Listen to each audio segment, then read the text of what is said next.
សុខស្ដីអ្នកគ្នាចូលជាមួយនឹងនាងខ្ញុំ Navi ថ្ងៃនេះខ្ញុំនឹងនាំទៅដល់ជាមួយនឹងការ schedule time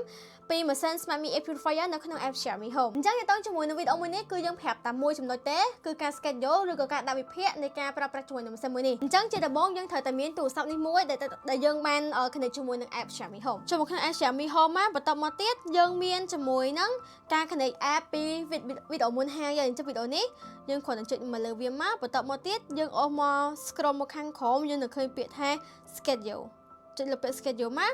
ចឹងដល់កន្លែងនេះយើងនឹងឃើញសញ្ញាបូកមួយហើយយើងចុចលើសញ្ញាបូកនេះអញ្ចឹងនៅក្នុងវីដេអូមួយនេះគឺស្ថិតនៅជាមួយនឹង schedule វាមាន3 option ជូន option ទី1ទៅជាមួយនឹង schedule time មានន័យថាយើងចុចទៅលើអានឹងមួយវាមានទាំង start វាមានទាំងបញ្ចប់មានទាំង start មានទាំង end អញ្ចឹងមានន័យថាចាប់ផ្ដើមជាមួយនឹងបញ្ចប់ប៉ុន្តែទៅដល់ជាមួយនឹងការ start អានឹងគឺយើងអាច start ចាប់ពីម៉ោងប៉ុន្មានយើងអត់មានពេលបញ្ចប់ទេមានថាយើងគ្រាន់តែចុចតាមវីដេអូនឹងមួយសំទោសចុចតា start នឹងមួយគឺយើងអត់មានពេលវេលានៃការបញ្ចប់ទេប៉ុន្តែបើយើងចុច end មានន័យថាយើងបញ្ចប់វិញប៉ុន្តែបើសិនជាសម្រាប់ខ្ញុំហ្មងខ្ញុំគិតថាវាងាយស្រួលមែនតើយើងគ្រាន់តែចុចទៅលើពាក្យថា schedule time តែមួយគឺគ្រប់គ្រាន់ហើយចឹងយើងចុចទៅលើ schedule time អញ្ចឹងបន្តមកទៀតវានឹងចូលទៅដល់ពាក្យថា repeat អញ្ចឹង repeat នេះគឺតម្រូវឲ្យយើងប្រើជាមួយនឹង custom ឬក៏គេហៅថាប្រើពេលណា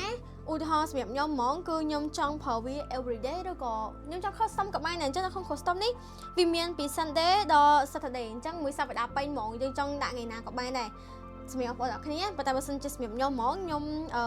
អត់ទៅស្រុកក្រៅឬក៏អត់ទៅខេត្តទេអញ្ចឹងខ្ញុំសុំដាក់រៀងរាល់ថ្ងៃឯងអញ្ចឹងខ្ញុំប្រើពាក្យថា everyday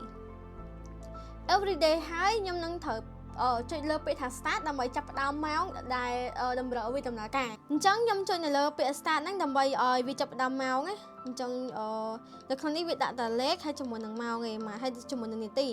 អញ្ចឹងឥឡូវខ្ញុំគិតថាខ្ញុំដាក់ពី2ម៉ោងនេះ2ម៉ោងគត់នេះហើយខ្ញុំអូខេមកបន្តមកទៀតខ្ញុំចុចពាក្យថា end នៅម៉ោងប៉ុន្មានអញ្ចឹងណាអញ្ចឹង end នៅម៉ោងប៉ុន្មានខ្ញុំសុំប្រើត្រឹមតែម៉ោង8ម៉ោង8នេះ00នាទីអូខេអញ្ចឹងយើងចុច text មកអូខេអញ្ចឹងតើតង់ជាមួយនឹងកន្លែងនេះវានឹងសបប្រាប់យើងហើយថា run time របស់វានឹងដើរចាប់ពីម៉ោង2រហូតដល់ម៉ោង8វានឹង close បិទម៉ាស៊ីនជូនយើងតែម្ដងអញ្ចឹងការប្រើប្រាស់ពិតជាងាយស្រួលមែនតើអញ្ចឹងប៉ុន្តែបើសិនមួយទៀតបងប្អូនអរគ្នាបើសិនជាយើងគិតថាយើងអត់ចង់ប្រើបែបហ្នឹងទេយើងអត់ចង់ schedule ហ្នឹងទេយើងអាចបញ្ជានៅក្នុង app របស់យើងបានអញ្ចឹងឧទាហរណ៍ថាថ្ងៃនេះយើងត្រូវចូលផ្ទះនៅម៉ោង8ល្ងាចអញ្ចឹងទៅអញ្ចឹងម៉ោង7យើងគ្រាន់តែចុច start វាក៏បានដែរនេះយើងចុច start វានៅក្នុង schedule ក៏បានដែរអញ្ចឹងឧទាហរណ៍ថាយើងទៅផ្ទះវិញនៅថ្ងៃហ្នឹងដាក់ everyday មកទៅវិញម៉ោង8អញ្ចឹងម៉ោង7យើងចាប់ផ្ដើមវេទនាការហើយទៅអូខេអញ្ចឹងនៅពេលដែលម៉ោង7ភ្លាមគឺវាចាប់ផ្ដើម start ម៉ាស៊ីនឲ្យយើងភ្លាមតែម្ដងហើយវាអត្រាការយើងគិតនឹងវាសាំញ៉ាំច្រើនពេកទេអញ្ចឹងតើតង់ជាមួយនឹងការ start ខ្ញុំចុចហើយបើសិនជាបងប្អូនទាំងគ្នាចង់ចុចទៅលើពាក្យ end មួយទៀតយើងគ្រាន់ចុចសញ្ញាបូកបន្ថែមមកយើងចុច end ទោះថាម៉ោង8យើងមកដល់ផ្ទះម៉ោង9ម៉ោង10អីចឹងទៅយើងបិទម៉ាស៊ីនអូខេយើងដាក់ម៉ោង10មកប៉ានេះមកអូខេមកអានេះ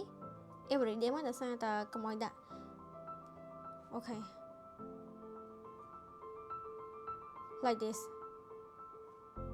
អ្នកឃើញហ្នឹងគឺជា schedule sleep mode ដែលខ្ញុំបានដាក់សម្រាប់ការ schedule នៅក្នុង app មួយហ្នឹងអញ្ចឹងយើងបែកជាវិញមកនៅក្នុង app របស់វាហ្នឹងគឺវាសូយើងតែប៉ុណ្្នេះទេតែដងជាមួយនឹងខ្យល់ excellent គឺល្អហើយការ schedule អូខេខ្ញុំអាច schedule ហើយ